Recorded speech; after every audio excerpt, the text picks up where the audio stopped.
So, what's the difference between a draftsperson completing your internal elevations, an interior designer completing your internal elevations? Well, it's quite a lot.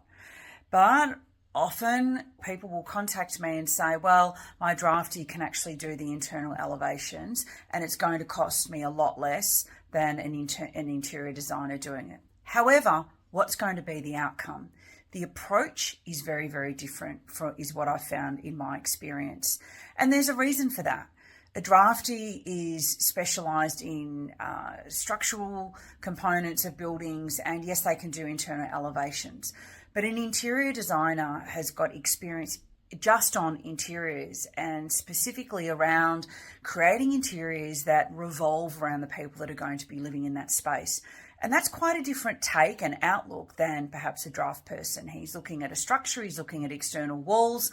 An interior designer is looking at how you're going to live in that space.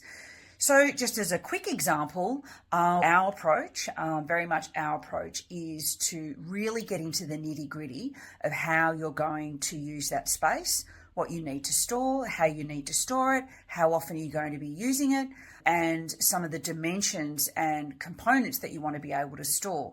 And we design around that. That's a very different approach to here's an area that's been allocated to put a kitchen, so we'll just fill that space with a whole lot of cabinetry. That is not actually designing it around your very specific requirements, how you may cook in the space, how you may entertain in the space.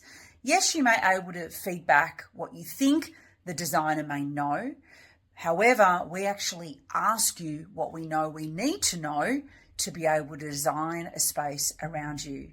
Be that a kitchen, be that a bathroom, be that a living area, your study, the bedrooms. It's designed specifically around the questions that we ask that we know are going to drive a design that's going to really work for you.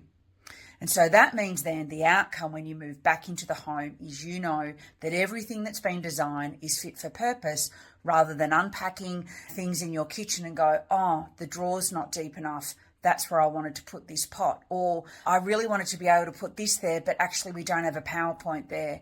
Or I thought that these shelves were going to be a bit deep because I've got these storage containers that I want to put there.